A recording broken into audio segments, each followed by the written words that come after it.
Namaste. Welcome to TV9 Exclusive. Nenu Deepthi Vajpayee.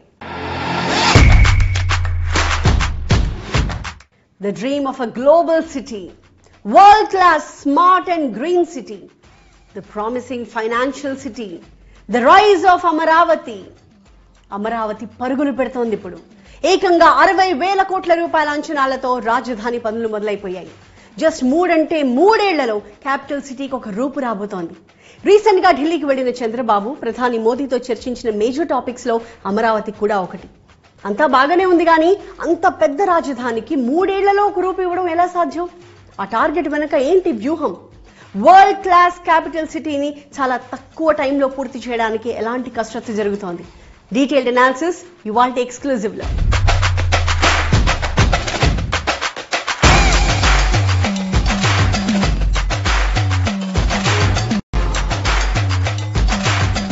Amaravati model పై వస్తున్న కితాబులు అన్ని ఇన్ని కావు.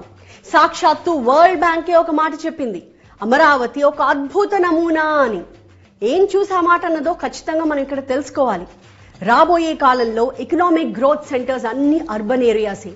గ్రోత్ సెంటర్ అంటే మరేదో కాదు, ఒకే ఒక్క మెగా సిటీ మొత్తం రాష్ట్రాన్ని నడిపిస్తుంది. తెలంగాణకు హైదరాబాద్, కర్ణాటకకు బెంగళూరు, మహారాష్ట్రకు ముంబై, ఇలా అన్నమాట. వచ్చే 25 ఏళ్లలో ఇండియాలోని 95 కోట్ల జనాభా నివసించేది ఈ పట్టణాల్లోనే. ఉపాధికైనా, ఉద్యోగాలకైనా, విద్య, వైద్యం, వ్యాపారం, ఇలా దేనికైనా కేర్ ఆఫ్ అడ్రస్ గా మారేది పట్టణాలే. భారత్ లో సిటీస్ ని ఎవరూ పుట్టించలేదు, ఎవరూ తయారు చేయలేదు. 100 ఏళ్ల పరిణామ క్రమంలో అవి పట్టణాలుగా మారాయి. చాలా వరకు అవే రాజధానులుగా కూడా ఏర్పడ్డాయి. కానీ భారతదేశం మొత్తంలో ఒక నగర నిర్మాణాన్ని చేయడం, అందులో కూడా రాజధానిని నిర్మించడం ఒక ఆంధ్రప్రదేశ్లోనే జరుగుతోంది.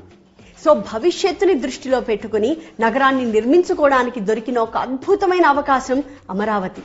అందుకే ప్రపంచ బ్యాంక్, ఏషియన్ డెవలప్మెంట్ బ్యాంక్స్ 15,000 కోట్ల రూపాయల రుణం అందించడానికి ముందుకొచ్చాయి.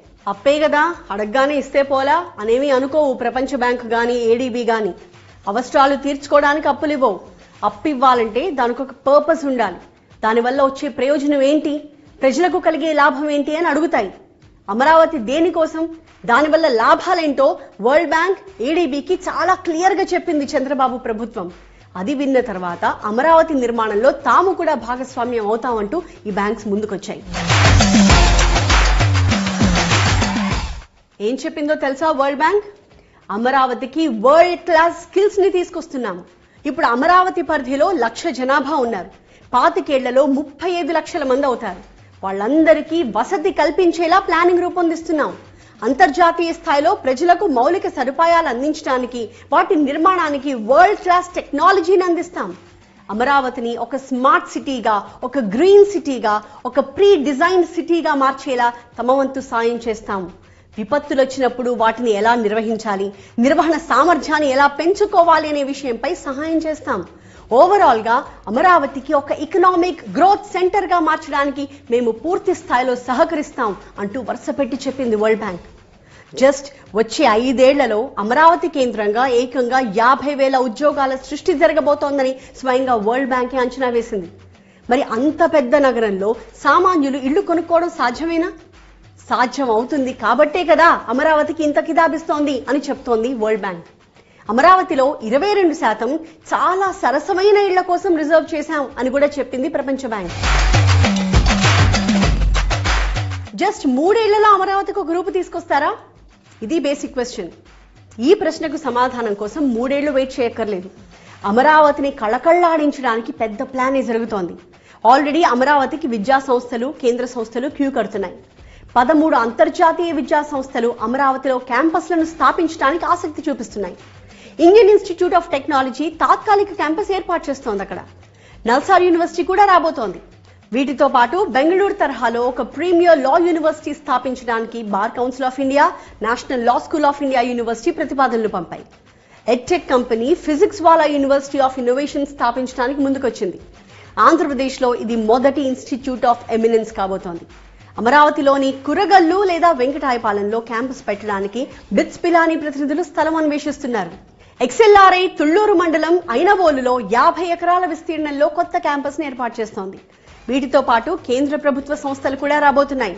ISRO Research Center, National Police Academy Extension Campus, All India Services Training Institute, National Green Tribunal Regional Office, NCC Academy, RBI, CAG, CPWD, NTPC, ONGC, Indian Bank, State Bank of India, ICICI, HDFC Bank, వీటితో పాటుగా అనేక కేంద్ర ప్రభుత్వ సంస్థలు కూడా అమరావతిలో అడుగుపెడుతున్నాయి.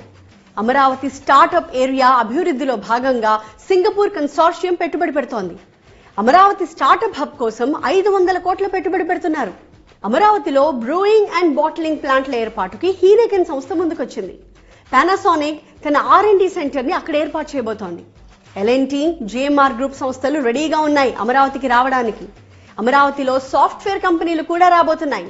Microsoft company Amaravati సమీపంలో 181 కోట్లతో 25 ఎకరాల భూమిని కొనుగోలు చేసింది. ఇన్ఫోసిస్ భారీ పెట్టుబడితో కొత్త IT హబ్ అభివృద్ధి చేయబోతోంది. అమరావతిలో 200 కోట్లతో క్యాంపస్ ని ఏర్పాటు చేయడానికి HCL టెక్నాలజీస్ ప్రణాళికలతో ముందుకొచ్చింది.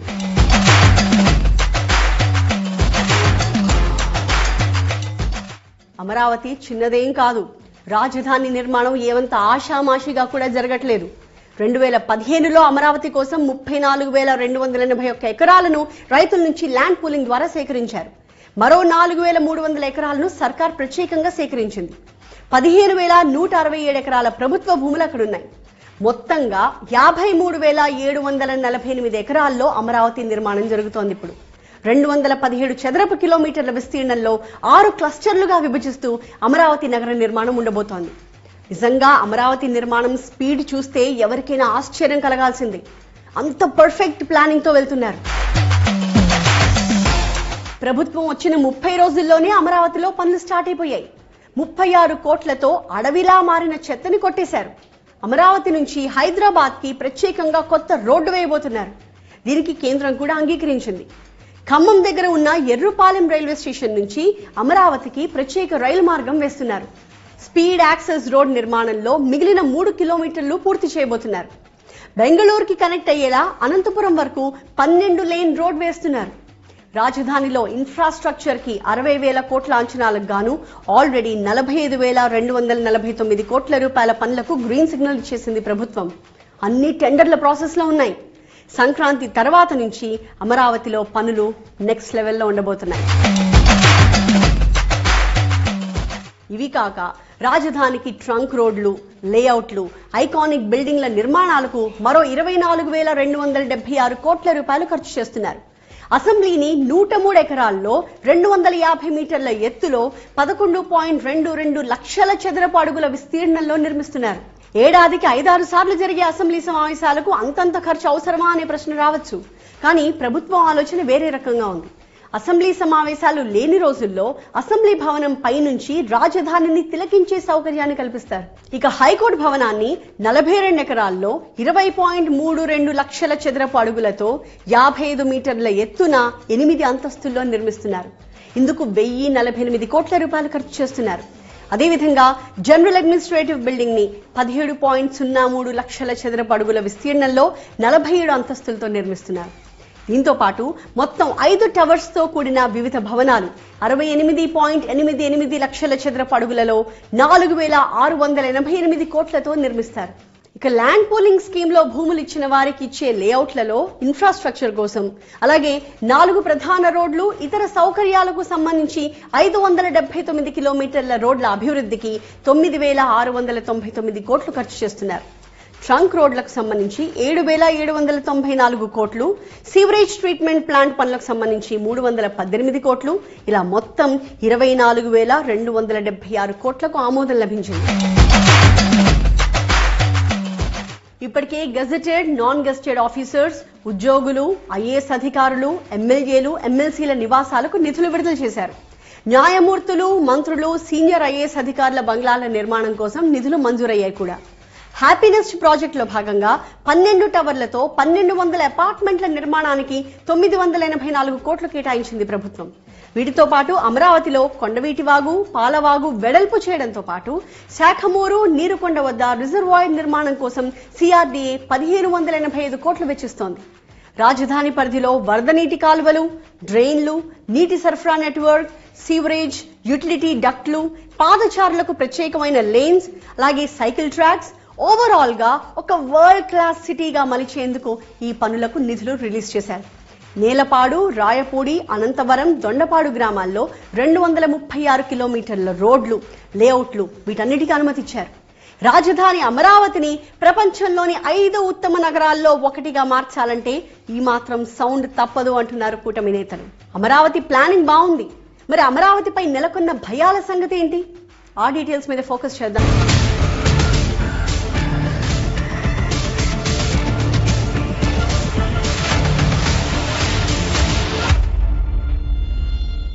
కృష్ణా నదికి భారీగా వరదలొస్తే అమరావతి మునిగిపోతుంది అంటూ చాలా మంది ప్రచారం చేస్తున్నారు. అలా జరిగే అవకాశమే లేదని ప్రభుత్వం చెప్తున్నప్పటికీ భవిష్యత్తుని దృష్టిలో పెట్టుకుని ఇప్పటి నుంచే ప్రణాళికలు రచిస్తున్నారు. ఈ మధ్య కృష్ణా నదికి రికార్డ్ స్థాయిలో 11.43 లక్షల క్యూసెక్ల వరద వచ్చింది. అయినప్పటికీ ఎలాంటి ఇబ్బంది కలగలేదు. ఒకవేళ కృష్ణా నదికి 15 లక్షల క్యూసెక్ల వరద వచ్చినా తట్టుకునేలా కరకట్టని రీడిజైన్ చేస్తున్నారు. అసలు అమరావతి డిజైన్ టైంలోనే వరద ఇబ్బందులు లేకుండా కాల్వలు, రిజర్వాయర్ల నిర్మాణానికి ప్లాన్ చేశారు. కొండవీటి వాగు, పాలవాగు ప్రవాహంతో పాటుగా గ్రావిటీ కెనాల్స్ ని కూడా డిజైన్ చేశారు. అనంతవరం నుంచి ఉండవల్లి వరకు 23 కిలోమీటర్లు ప్రవహించే కొండవీటి వాగు కెనాల్, దొండపాడు నుంచి కృష్ణాయపాలెం వరకు 16 కిలోమీటర్లు ప్రవహించే పాలవాగు కెనాల్, వైకుంఠపురం 8 కిలోమీటర్ల వరకు ప్రవహించే గ్రావిటీ కెనాల్ ని డిజైన్ చేస్తున్నారు. వచ్చే వర్షాకాలం నాటికి ఈ 3 కెనాల్స్ కూడా పూర్తయిపోతాయి. వీటితో పాటు 6 రిజర్వాయర్ల నిర్మాణం కూడా జరుగుతోంది. సీడ్ క్యాపిటల్ లోపల నీరుకొండ వద్ద 0.4 టీఎంసీ, అలాగే కృష్ణాయపాలెం వద్ద 0.1 టీఎంసీ, శాఖమూరు వద్ద 0.01 టీఎంసీ కెపాసిటీతో రిజర్వాయర్లు, సీడ్ క్యాపిటల్ బయట లామ్ వద్ద 0.3 టీఎంసీ, పెద్దపర్మి వద్ద 0.2 టీఎంసీ, వైకుంఠపురం వద్ద 0.3 టీఎంసీ సామర్థ్యంతో 6 రిజర్వాయర్లు నిర్మిస్తారు. సో ఎంత పెద్ద వర్షం పడినా, ఏ స్థాయిలో వరదలు వచ్చినా ఈ కాలువలు, రిజర్వాయర్లు అమరావతికి ఒక రక్షణ కవచంగా నిలబడతాయి. ఒకవేళ ఇవన్నీ నిండిపోయినా సరే కృష్ణా నదిలోకి వరదని పంపింగ్ చేయడానికి కూడా ప్రతిపాదనలు చేస్తున్నారు. ఉండవల్లి వద్ద 12,350 క్యూసెక్ల కెపాసిటీతో, బకింగ్హామ్ కెనాల్ లోకి 4,000 క్యూసెక్ల కెపాసిటీతో, వైకుంఠపురం వద్ద 5,650 క్యూసెక్ల కెపాసిటీతో లిఫ్ట్లు ఏర్పాటు చేయబోతున్నారు. ఇవన్నీ పూర్తయిపోతే ఎంత వర్షం పడినా ఒక్క చుక్క నీరు కూడా నిల్వ ఉండదు. అమరావతి నిర్మాణానికి రుణం అందిస్తున్న వరల్డ్ బ్యాంక్ ముందుగా ఈ విపత్తు నిర్వహణ పనులను పూర్తి చేయాలనే కండిషన్ పెట్టింది. సో ఈ పనులు ఆలస్యమయ్యే అవకాశం అయితే ఖచ్చితంగా ఉండదు. ఏ నగరానికైనా ట్రాన్స్పోర్టేషన్ ఉంటే ఆటోమేటిక్ గా అతి వేగంగా ఆ సిటీ డెవలప్ అయిపోతుంది. అమరావతికి కనెక్టివిటీ పెంచడానికి పెద్ద ప్లానింగ్ జరుగుతోంది. ఇప్పటికే ఎర్రుపాలెం, అమరావతి, నంబూరు రైల్వే లైన్ నిర్మాణానికి 56 కిలోమీటర్ల ట్రాక్ కోసం ఖమ్మం, కృష్ణా, గుంటూరు, పల్నాడు జిల్లాల్లో భూసేకరణ వేగంగా జరుగుతోంది. ఈ మధ్య అనుమతులు కూడా వచ్చేశాయి. ఆల్రెడీ సర్వేలు కూడా పూర్తయిపోయాయి. అంతేకాదు అమరావతి పూర్తిగా ఒక గ్రీన్ ఫీల్డ్ సిటీ. విశాలమైన రోడ్లు, ఫ్లైఓవర్లు, అండర్ పాస్లు ఉంటాయి ఇందులో. అమరావతిని అనుసంధానించేలా కృష్ణా నదిపై 4 ఐకానిక్ బ్రిడ్జ్ల నిర్మాణానికి ప్రతిపాదనలున్నాయి. అమరావతిలో నిర్మించే ఇన్నర్, ఔటర్ రింగ్ రోడ్ల ద్వారా కృష్ణా నదిపై 4 ఐకానిక్ బ్రిడ్జ్లకు అవి కనెక్ట్ అవుతాయి.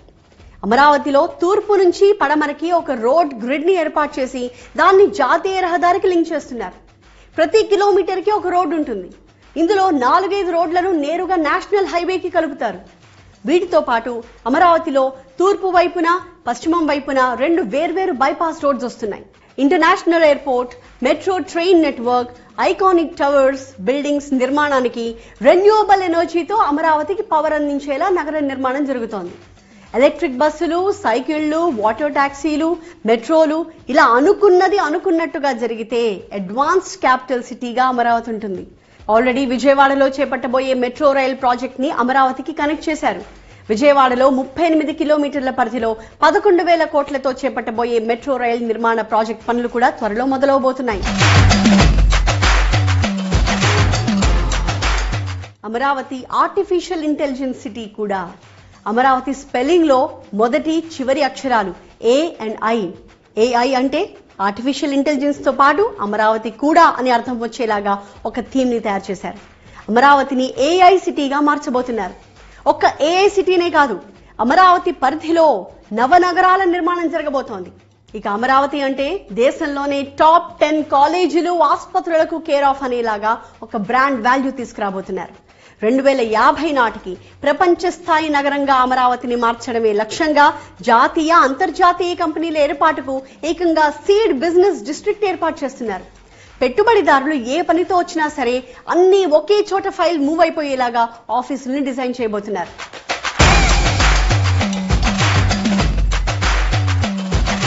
అమరావతి ఖచ్చితంగా వరల్డ్ క్లాస్ సిటీనే. ఎలా అంటారా? దేశం మొత్తంలో పైప్డ్ గ్యాస్ వినియోగించబోతున్న one and only capital city Amaravati. రాజధాని నగరాన్ని పూర్తి పైప్డ్ గ్యాస్ నగరంగా మార్చేందుకు సహాయం చేస్తామంటూ ఇండియన్ ఆయిల్ కార్పొరేషన్ ముందుకొచ్చింది.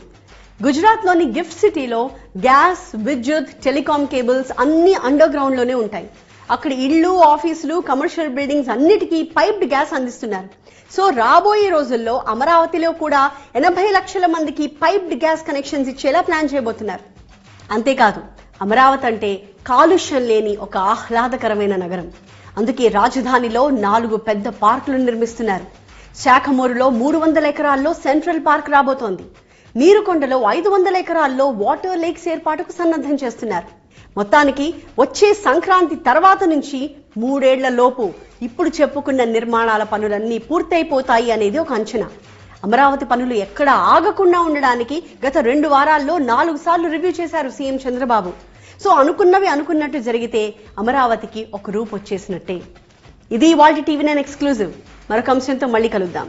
చూస్తూనే ఉండండి TV9.